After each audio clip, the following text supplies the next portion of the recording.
La contrahistoria. Un programa presentado y dirigido por Fernando Díaz Villanueva.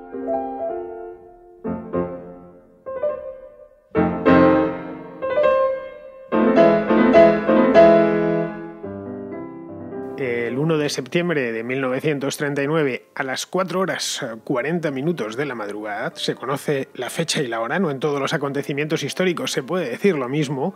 Pues bien, ese día, a esa hora, como veis, en mitad de la noche, la Luftwaffe, que era la fuerza aérea de la Alemania nazi, atacó por sorpresa la ciudad polaca de Billund, que era y sigue siendo, no desapareció del mapa.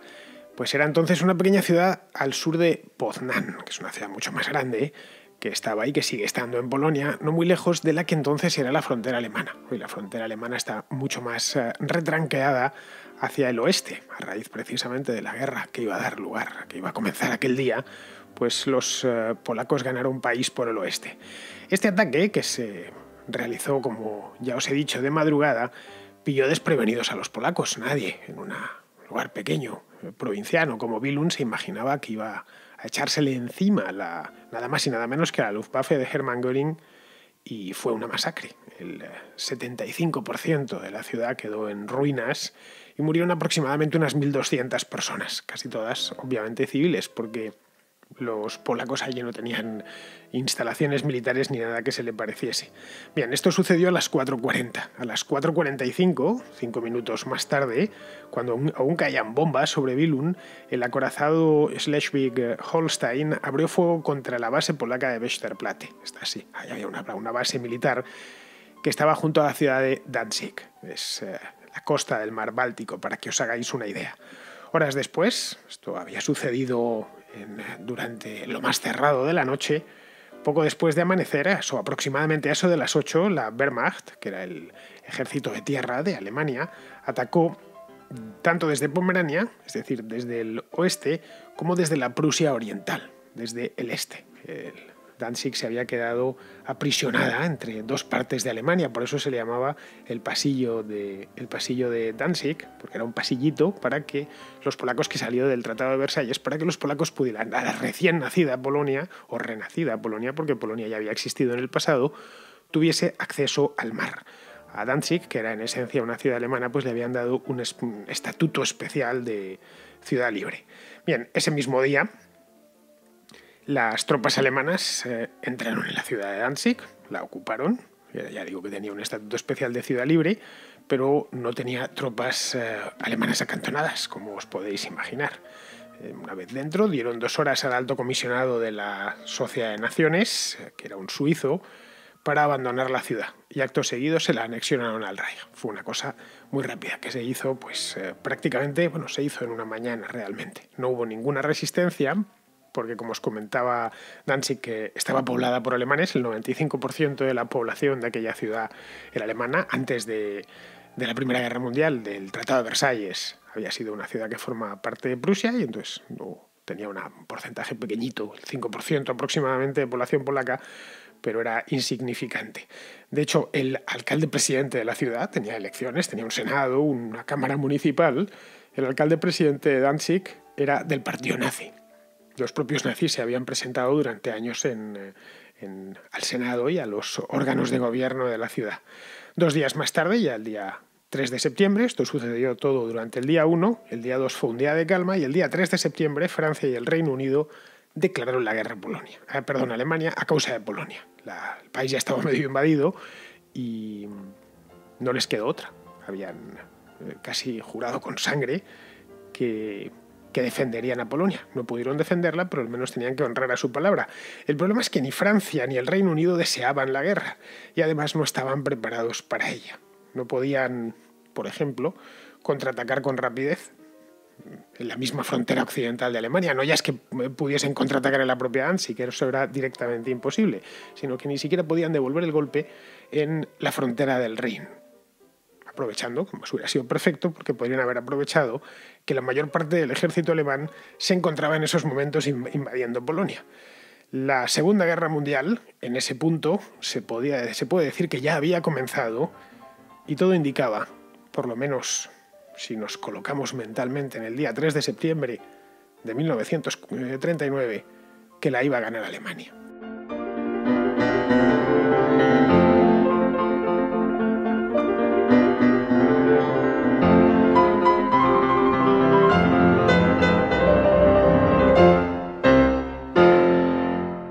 Como os decía, ni Francia ni el Reino Unido estaban preparados para la guerra.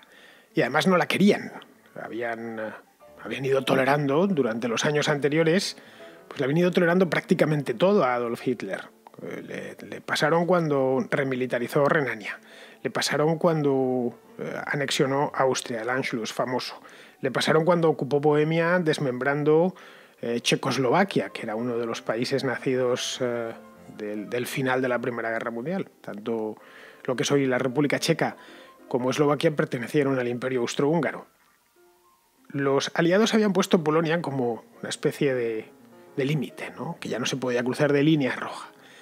Y mucho antes de lo que ellos se pensaban se produjo lo inevitable. Es más, ellos creyeron que después de la paz de Múnich, pues, donde ya se asumió que todo lo que había hecho Hitler estaba bien, querían pacificarle, querían apaciguarle, mejor dicho, ya el dictador alemán no iba a continuar, pero continuó. El gobierno británico, de cualquier manera, quería evitar que los alemanes se acercasen a las costas del canal. Es decir, podía asumir que estuviesen guerreando por el este, pero lo que no quería es tenerlos cerca. Sabía que Alemania se había rearmado y lo había hecho con mucho éxito, que disponía de una infantería temible, de una caballería más temible todavía, las divisiones Panzer, y de una aviación respetable, que era la Luftwaffe, que la habían mejorado muchísimo. Es decir, en el momento en que los tuviese al otro lado del canal, eso significaba tenerlos a tiro de piedra de las costas de la propia Gran Bretaña. Y una hipotética invasión pues se hacía posible. Pero a los ingleses eso de depender solo de la resistencia que opusiese el ejército francés no les terminaba de convencer. Decían, a fin de cuentas estamos expuestos a que los franceses resistan y les venzan, así que por esto y porque además somos aliados suyos y tenemos la obligación de colaborar en la derrota de nuestro enemigo, pues enviaron al continente una brigada expedicionaria que empezó a salir hacia Francia el día 4 de septiembre. Empezaron a enviar soldados y pertrechos, les hicieron cruzar el canal para apostarse junto a la frontera francesa. En concreto, los británicos se apostaron en la frontera entre Francia y Bélgica para esperar la acometida de los alemanes. Bien, durante todo el mes de septiembre del 39 estuvieron mandando soldados y para el día 27 de ese mes ya había 152.000 efectivos británicos en Francia. Habían desembarcado, aparte de eso, un montón de vehículos. Para entonces, para finales de mes, ya se habían llevado 21.000 vehículos y 37 toneladas de munición. Es decir, iban allí para quedarse, o imaginaban que eso no iba a ser una cuestión de unos pocos meses, sino que la cosa se iba a alargar bastante tiempo. La mayor parte de las tropas británicas, como yo os decía, fueron desplegadas en la frontera franco-belga, que es por donde pensaba que iban a cometer los alemanes como ya habían hecho durante la Primera Guerra Mundial. Y pensaban que iban a ir por ahí porque los franceses habían construido en los años anteriores una gran fortificación, un sistema, una fortaleza al siglo XX, ¿no? De muchísimos kilómetros de longitud, no tanto con torres como con nidos de ametralladoras, búnkeres, etc. La llamaron línea Maginot. Y la habían construido con celo pues, para evitar que los alemanes se les metiesen otra vez. Bien, a lo largo de los siguientes meses este frente se mantuvo parado. Ni en la frontera franco-belga ni en la franco-alemana hubo mucha actividad. De hecho, no hubo ninguna actividad. Se mantuvo todo en una tensa calma. Aquello se demostró con el tiempo ser un tremendo error estratégico que tanto británicos como franceses terminarían pagando carísimo, porque ese era el momento, ese y no otro, de atacar a Alemania. Atacarla por detrás mientras estaba entretenida con las operaciones en Polonia, que le demoraron unos cuantos meses hasta que la tuvo completamente pacificada, ocupada y pacificada. Tal era la calma de aquellos primeros meses de guerra que los soldados británicos empezaron a llamar aquello la Funny War, y los franceses la llamaron la Drôle de Guerre, que vendría a ser algo así como la guerra de broma. Lo de Funny War vendría a ser la guerra falsa, ¿no? Los alemanes, que tampoco estaban al otro lado, no había muchos, pero los que había, la bautizaron como la Sitzkrieg, que sería la guerra de estar sentados, porque no se intercambiaban apenas ningún disparo. La guerra de broma se mantuvo a pesar de que Hitler continuó con sus planes. En abril de 1940 invadió Dinamarca, invadió Noruega también, sin que los aliados pudiesen hacer nada para impedirlo, nada efectivo, quiero decir. Los ingleses trataron de meter ahí la cabeza, pero les sacaron a patadas. Estaban como, podríamos decirlo, como estatuas de sal, esperando en el oeste a que les llegase su turno. Los alemanes, encantados, porque así podían, terminar con Noruega, terminar con Dinamarca, terminar con Polonia y, entre tanto, planificar su ofensiva occidental, que iba a ser una ofensiva grande porque se enfrentaban, ellos lo sabían, a dos ejércitos importantes, cosa que no se podía decir, pues qué sé yo, del ejército noruego y ni siquiera del ejército polaco, dos grandes ejércitos mundiales. Sabían que los británicos estaban allí, por supuesto. De hecho, para el mes de marzo de 1940 ya había 395.000 británicos distribuidos en 10 divisiones de infantería y una brigada de tanques. Es decir, habían conseguido pasar casi 400.000 hombres al otro lado del canal. 400.000 hombres que se aburrían soberanamente. De hecho, esto es un dato curioso, la primera baja británica no llegó hasta el 9 de diciembre. Es decir, 3 meses y pico después de declarada la guerra, y no fue por fuego alemán, fue por fuego amigo. La idea de los aliados era esperar, como podéis ver. Vamos a esperar a que los alemanes se decidan a atacar. Si lo hacían cruzando el Rin, se encontrarían con la línea Maginot. A partir de ahí, pues la cosa estaba más o menos resuelta, porque la línea Maginot era una línea de defensas moderna. Bueno, de aquí no lo van a pasar ni locos, estaba todo considerado, los ataques aéreos, estaban considerados también los carros de combate, todo. Entonces, en el caso de que atacasen por ahí, los británicos no tenían más que atacar por uno de los flancos. Si por el contrario lo que hacían era que invadían Bélgica, como hicieron en 1914, pues tendrían a los británicos esperando junto con las unidades francesas propias de la frontera, más las que saldrían de la línea Maginot para repelerles ahí. Y de hecho el plan original de invasión alemana era ese, era una variante del plan Schlieffen de la Primera Guerra Mundial, el de cruzar Bélgica. Pero esta vez que se empleó también, terminó incluyendo a Holanda, que se invadió. Pero, claro, con algo así ya contaban los aliados. Decían, bueno, si nos acometen por arriba podemos defendernos aquí. La idea de los alemanes era pillarles por sorpresa, era sorprenderles en una palabra. Así que el general Erich von Manstein, que era un general ya de cierta edad, un perro viejo que había hecho la Primera Guerra Mundial como capitán, lo había hecho como capitán en los dos frentes, además, tanto en el frente del este como en el del oeste, se le ocurrió atacar por donde menos se lo imaginaban, por donde menos se lo iba a imaginar el enemigo, que era entre medias de la línea Maginot y donde se encontraban las tropas británicas. Entre medias estaba el macizo de las Ardenas, que es un pequeño macizo montañoso entre Bélgica, Francia y Luxemburgo. Cruzar las Ardenas para la infantería pues era poco menos que un suicidio, ¿no? Te pueden emboscar, los caminos son malos, las carreteras están llenas de curvas, es decir, tardas más tiempo en atravesar una cordillera que cualquier otro terreno, ¿no? Pero claro, es que los alemanes, o Manstein, mejor dicho, no tenía idea de atravesarlo con infantes, sino con las divisiones Panzer, que eran los mejores tanques del mundo. Entonces, una vez atravesadas las Ardenas, cruzar el río Mosa, que es lo que hay nada más salir de las Ardenas, e ir directo hacia el Canal de la Mancha, de una manera directa, como un flechazo. Esa era una de eso era la novedad del plan Manstein. Este plan, que así se le llamó así, se lo contó a Hitler le pareció bien, y tenía la ventaja de que partía en dos las líneas aliadas. Si esto se le combinaba con una invasión de Holanda y Bélgica, pues era todo un martillazo. Martillazo inesperado, además. Los alemanes lo llamaron a este plan el Schichelschnitt, que significa el corte de hoz, una cosa así. Pues bien, el día 10 de mayo de 1940, es decir, 8 meses y 10 días después de la invasión de Polonia, la Wehrmacht se puso en marcha.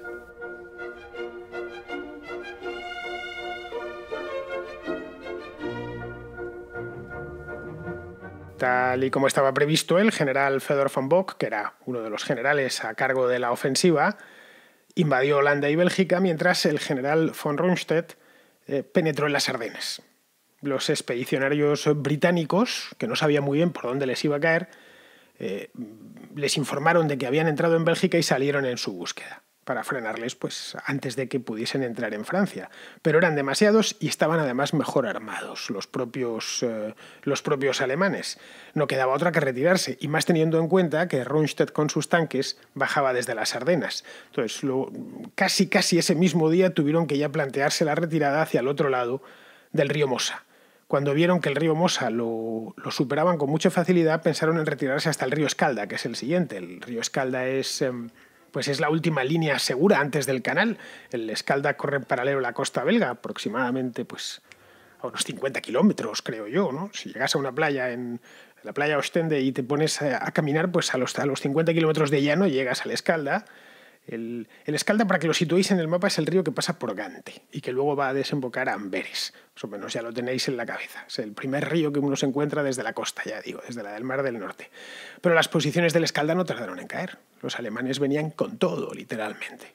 Así que el día 17 de mayo, es decir, solo una semana después de iniciada la invasión, Churchill viajó a París para estudiar un contraataque. Bueno, nos han copado, contaros, un contraataque con los franceses y necesitamos fuerzas de reserva que permitan hacerles la envolvente como mínimo. Entonces, cuando llega a París se encuentra con que el general Gamelin, que es el comandante en jefe de todas las tropas francesas, le dice que todo lo que tenía ya estaba en el campo de batalla, que los franceses no podían poner más porque no quisiesen, simplemente porque no tenían con qué, y que la brigada expedicionaria británica estaba condenada. Es decir, que no había manera de auxiliarla más de lo que ya estaba auxiliada. Pues bien, llegados a este punto, que era un tanto dramático, ya digo, solo una semana después de iniciada la invasión, el general al cargo del ejército británico en el continente, que era un vizconde, el vizconde de Gort, se llamaba John Berker, sugirió que la única opción era retirarse.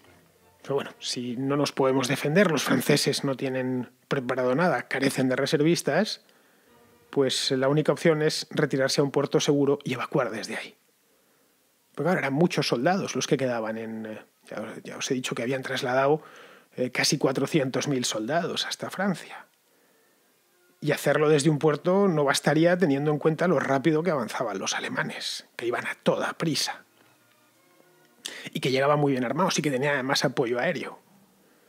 Y luego la costa del canal la estaban patrullando los submarinos alemanes. Es decir, estaban en una auténtica ratonera. El ejército británico además era muy grande, no era un contingente pequeño de 40 o 50.000 soldados que en un par de noches se puede sacar de cualquier lado. No, era un cuerpo de ejército en toda regla, 400.000 personas. Necesitaba, por lo tanto, un lugar donde hubiese playa para poder concentrar a las tropas. Y una playa grande, la mayor que se pudiese encontrar. Las playas más grandes de Europa están en el Canal de la Mancha, en el lado francés, en el lado continental. Si habéis estado por allí, por Calais o por el propio Dunkerque, veréis que todos son unas playas gigantescas con unas mareas brutales. Perfecto. Es decir, entre Calais y Dunkerque era el lugar ideal, más cerca de Inglaterra, el punto más cercano de Gran Bretaña al continente, y que les pillaba cerca, a solo 15 kilómetros de la frontera entre Francia y Bélgica, que es donde se encontraban en ese momento pues el grueso de las tropas británicas. A partir de ese momento, cuando Churchill vuelve a Londres después de ver a Gamelin, y sin comunicárselo a los franceses, el 20 de mayo, 10 días después de comenzada la invasión, los británicos empezaron a trazar la evacuación, a planearla. A la que se reunieron, vieron el modo de poder sacar el mayor número de soldados propios de allí y le dieron el nombre clave de Operación Dinamo. Es bueno, ¿y por qué le llamaron así? Esto de las operaciones bélicas siempre tiene su encanto. A mí me encanta buscar la razón por la cual se llaman como se llaman. A esta en concreto le llamaron Dinamo porque la operación se planificó en la sala del castillo de Dover, donde la Armada Británica tenía uno de sus cuarteles generales. Y esta era la sala donde estaba el generador eléctrico, es decir, la dinamo. Y bueno, pues esa razón tan prosaica es la razón por la cual a la evacuación de Dunkerque se la conoció como, en nombre clave bélico, la Operación Dinamo. Bien, ese mismo día, el 20 de mayo, comenzó la evacuación. Al principio de manera muy discreta. La primera orden que dieron era evacuar al personal que no estaba involucrado en labores de combate. Un ejército lleva consigo mucha gente, no solo soldados, no solo tipos armados. Muchísima gente que es toda la impedimenta, ¿no? Puedes empezar a recuperar o a repatriar a todos esos. En tierra, entre tanto, no estaban ellos, ni mucho menos todavía concentrados en Dunkerque, estaban repartidos a lo largo de la frontera del norte de Francia, la frontera con Bélgica. Les dieron la orden de retirarse hacia la costa y hacia el Canal de la Mancha, es decir, ir hacia la zona de Calais. Calais, de hecho, era el lugar idóneo para evacuar. Está a solo 40 kilómetros de Dover, en línea recta, es por donde van los ferries actualmente, y por debajo de por ese trocito del canal es por donde discurre el Eurotúnel, es la parte más estrecha. Pero Rundstedt se lo olía, claro. O sea, bueno, los ingleses van a evacuar porque les estamos viendo desde los aviones que están evacuando, que van hacia la costa, y van a buscar Calais, que tiene todo lo que ellos necesitan. Un puerto para poder amarrar barcos grandes allí de transporte y una buena playa para poder concentrar a las tropas. Es decir, suponía, con criterio, que los ingleses iban a tratar de concentrarse allí. Así que se dirigió con sus tropas de manera preferente hacia Calais. Fue la carrera hacia Calais de los alemanes para tomarla cuanto antes. Tenían otra opción, que era Dunkerque, que está un poquito más al norte, dista unos 70 kilómetros aproximadamente en línea recta desde Dover. Y era la opción más sensata. Si no era Calais, tenía que ser Dunkerque. La ciudad de Dunkerque además tenía una ventaja añadida que no tenía Calais, y es que está rodeada de marismas, una zona muy húmeda, pegada. Es donde, está ya prácticamente en los Países Bajos y es donde la tierra y el mar se funden en una amalgama extraña, ¿no? Todos los que conozcáis bien los Países Bajos sabéis bien, conocéis bien lo que os digo, ¿no? En ese punto que no sabes si es mar o es tierra. Pues Dunkerque está ahí. Es de hecho la ciudad más al norte de Francia. Después de Dunkerque ya viene Bélgica. Y esas marismas tenían una ventaja estratégica. Al haber marismas no puedes meter los carros de combate, los tanques los puedes meter casi en cualquier sitio, menos en el lugar donde la tierra se mueve o no es firme. Porque se hunden, simplemente por eso. Entonces esas marismas eran la perfecta barrera anticarro, la mejor posible. Y además Dunkerque tenía una playa gigantesca más grande todavía que la de Calais. Es decir, era una opción un poco más lejana que Calais, más lejana a Gran Bretaña, pero por lo demás podría decirse que perfecta. Así que el día 23, justo los ingleses llegaron allí, ocuparon Calais sin problemas, y el día 23 de mayo las divisiones Panzer de Rundstedt se detuvieron formando un anillo en torno a Dunkerque, que es donde se habían concentrado a toda prisa las tropas aliadas. Los alemanes no avanzaron más, curiosamente. No avanzaron más y podrían haberlo hecho con infantería, que no con tanques, pero prefirieron que la Luftwaffe y los submarinos hiciesen el resto del trabajo.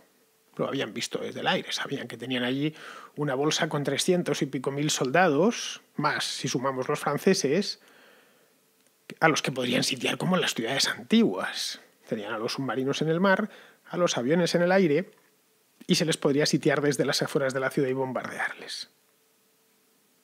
En fin, la situación, como podéis ver, el día 23 de mayo del año 40 no podía ser peor para los aliados.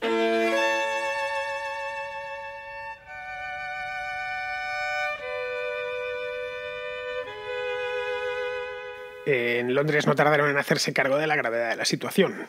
Lo habían supuesto desde hacía días, pero no imaginaban que iba a ir tan rápido, así que tenían que tomar una decisión. O entregaban esos 350.000 hombres a los nazis, la parte de la humillación, una derrota espantosa, la mayor derrota del ejército británico de su historia hubiese sido, o trataban de recuperarlos. Habían empezado, como ya he dicho antes, la evacuación, pero pensaron, en principio, que tenían más tiempo. Ahora veían que estaban a muy pocos kilómetros los tanques alemanes y los cañones alemanes de los propios ingleses, y que además se habían quedado aislados en la ciudad. Había que tomar una decisión y tomarla rápido. Así que 3 días más tarde, el día 26, a las 7 de la tarde concretamente, y se sabe también, la fecha en la Segunda Guerra Mundial es muy común, que se sepa el día y la fecha y la hora concretas de cuándo sucedieron las cosas, pues el día 26 de mayo a las 7 de la tarde Churchill dio órdenes de retirada total. Hasta ese momento habían sido solo repatriados 28.000 hombres, que era nada, una fracción minúscula de todos los británicos que había en Francia. Churchill esperaba, en el mejor de los casos, recuperar 45.000. Bueno, si recupero otros 45.000, me podré dar por satisfecho. Daba, digamos que por perdidos unos 300.000 hombres. Estaba asumiendo la gran derrota.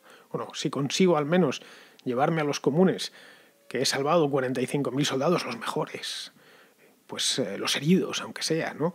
Al menos habremos salvado la cara. Así que dispuso que al día siguiente un crucero, 8 destructores y 26 embarcaciones más de otro tamaño, como dragaminas, se dirigiesen a Dunkerque, desafiando pues, los propios submarinos y los aviones de la Luftwaffe.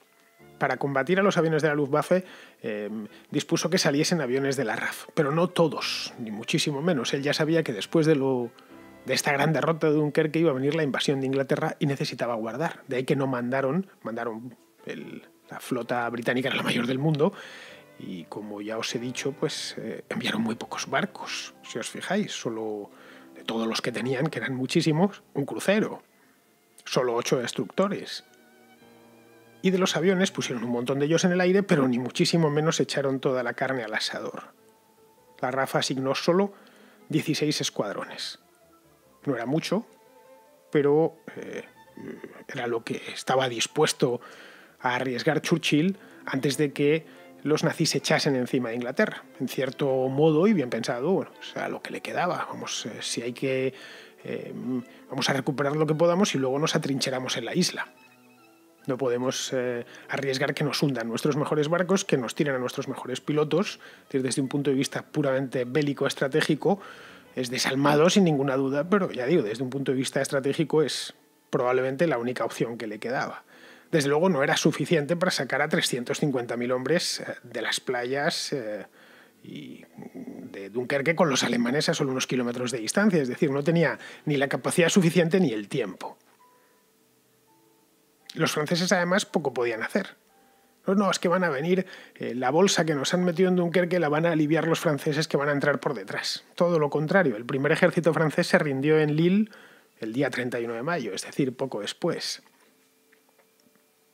Es decir, que estaban solos. El ejército belga se había rendido, que era muy pequeñito, se había rendido también el día 28. Los ingleses estaban completamente solos.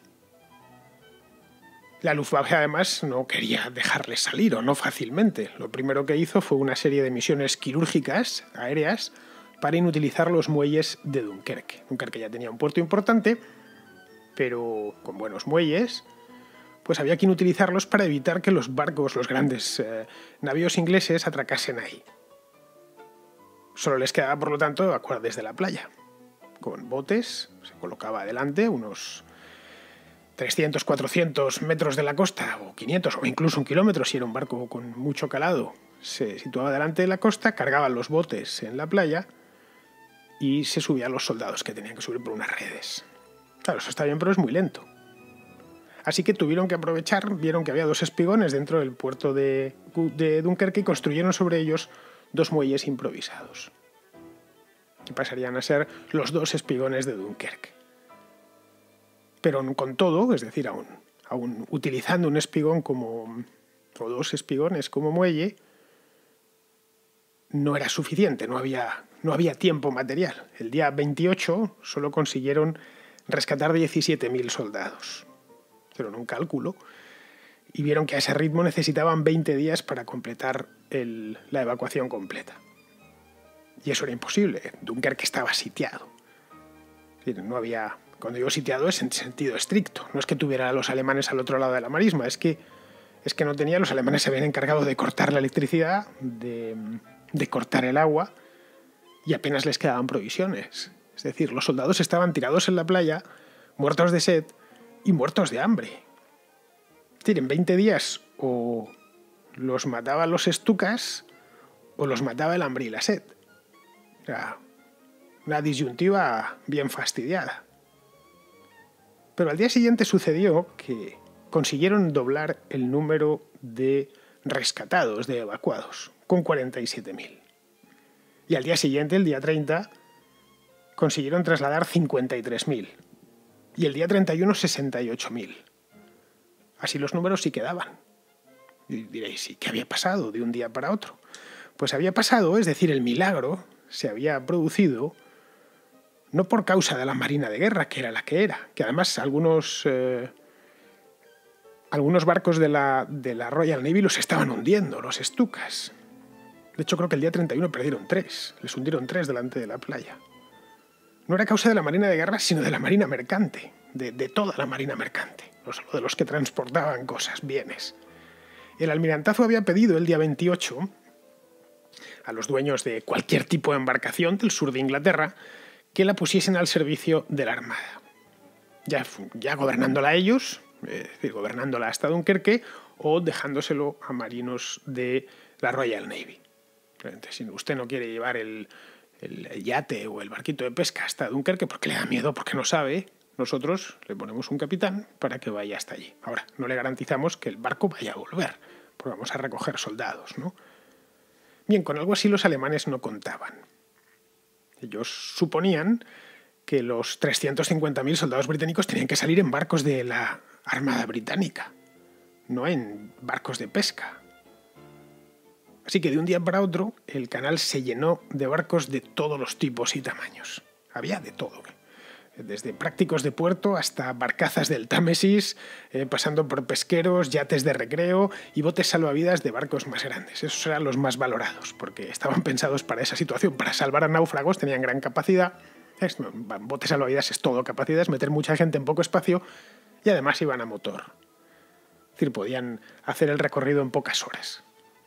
Aquella flota improvisada fueron los llamados barquitos de Dunkerque, los Little Ships of Dunkerque, como los llaman los ingleses, y fueron aproximadamente unos 700 pequeñas embarcaciones que al fin y a la postre fueron las que marcaron la diferencia.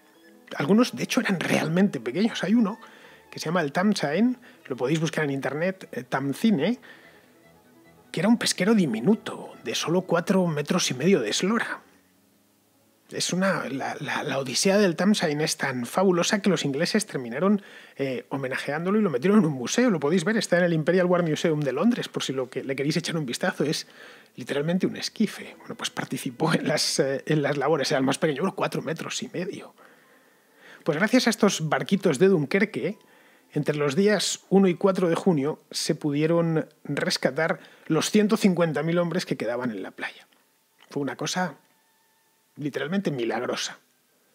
Porque los barquitos, a diferencia de los destructores, podían acercarse hasta la misma playa. Sí, podían clavar la proa en la arena y cargar a los soldados y salir pitando para Inglaterra. Bueno, pues gracias a estos barquitos, la flota de pronto se convirtió en su principal problema, que era la capacidad de transporte, se multiplicó por varios dígitos. Tal fue su capacidad de transporte que empezaron a rescatar franceses también. Unos 75.000 franceses fueron transportados desde Dunkerque hasta Inglaterra. Francia había sido invadida, todavía no se había rendido, se rendiría ese mismo mes, en junio, pero los soldados leales al gobierno francés, a la Francia libre, pues tenían que reconstruir el ejército y se reconstruyó efectivamente. Un mes después se reconstruyó en el Reino Unido.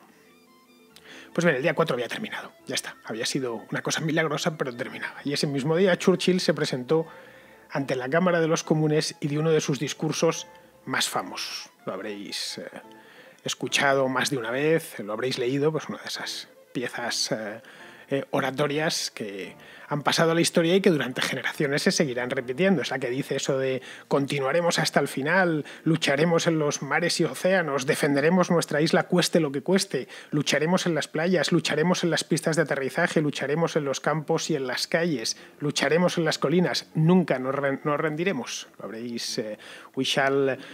creo que el discurso se llama We shall fight on the beaches, es decir, lucharemos en las playas, ¿no? Pero vamos, su frase más famosa es la de nunca, jamás. We will never surrender. Es decir, la idea de que podéis hacer lo que queráis. Jamás, nunca nosotros nos vamos a rendir.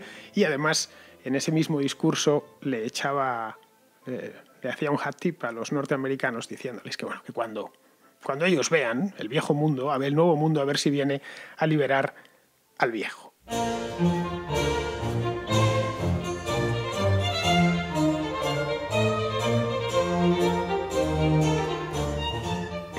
discurso de Churchill elevó muchísimo la moral de todos los británicos en un momento en el que la tenían por los suelos, y además era perfectamente lógico que la tuviesen por los suelos después de lo que acababan de pasar.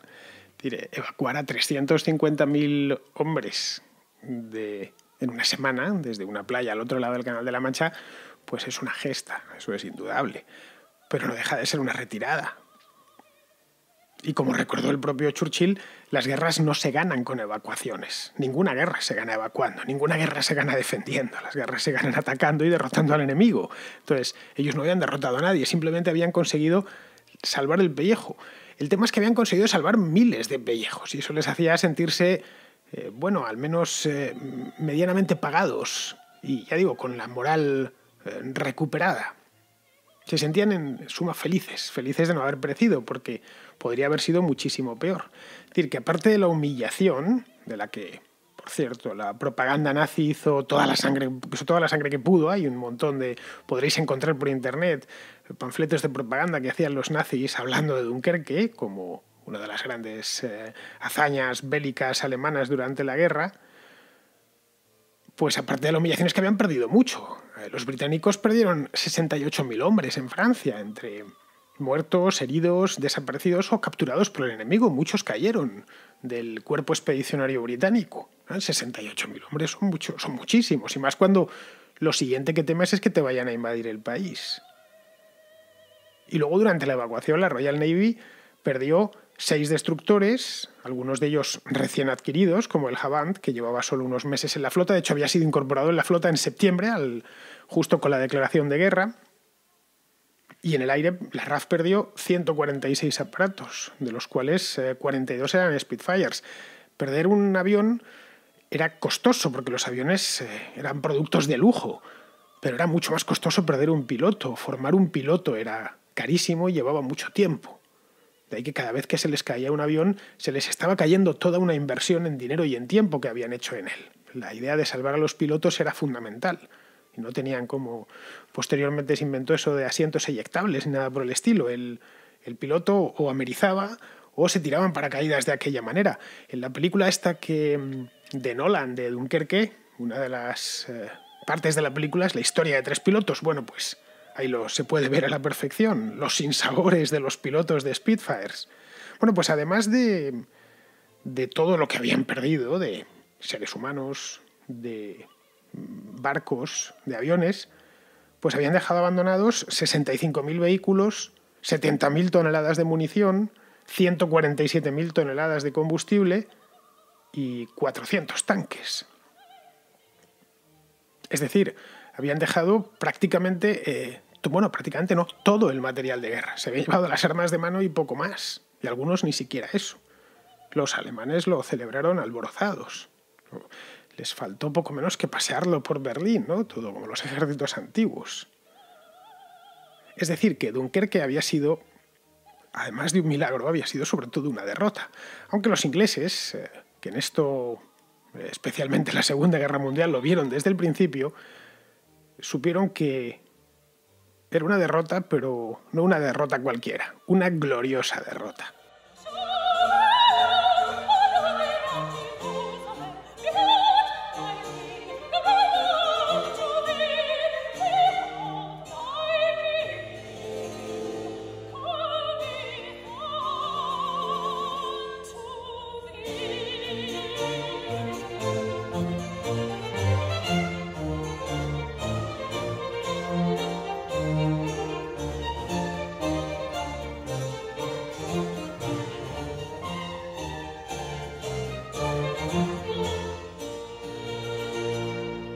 Pues, queridos amigos, espero que os haya gustado esta edición de la contrahistoria sobre Dunkerque. Es un tema en el que en estos momentos se está hablando mucho a cuenta de la película esta de Christopher Nolan, que es una película extraordinaria, la he visto, y si no habéis tenido oportunidad de verla, os la recomiendo encarecidamente. Es una película muy buena, no os arrepentiréis, vale lo que cuesta, es decir, aunque el cine sea, las salas, quiero decir, sea realmente caro, vale lo que cuesta. Es 2 horas de disfrute absoluto. No es la única película sobre Dunkerque que se ha hecho, se hizo ya una en el Reino Unido en los años 50, que se llama igual, se llama Dunkerque, y los franceses hicieron otra en los años 60, con Jean-Paul Belmondo, que se llama Fin de semana en Dunkerque. Ambas son, no voy a decir imposibles, pero sí muy difíciles de encontrar.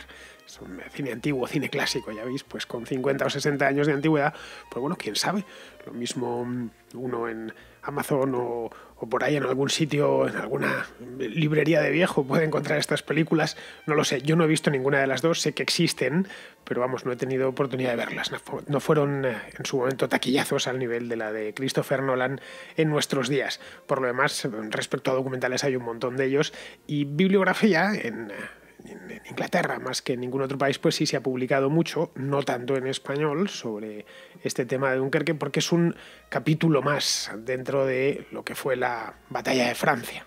Es decir, es un capítulo pequeño, heroico es cierto, pero un capítulo pequeño dentro de un episodio muchísimo más grande, dentro de una historia gigantesca como es la Segunda Guerra Mundial. Al español, hasta donde yo sé, no hay traducido nada monográfico, quiero decir. Lo mismo, quizá, con la película de Nolan, saquen algo. Pero vamos, lo que se puede contar, así a grandes rasgos, es lo que os he contado yo en la contrahistoria de hoy. Así que ya sabéis, queridos amigos, queridos contrahistóricos, os espero la semana próxima con otra contrahistoria.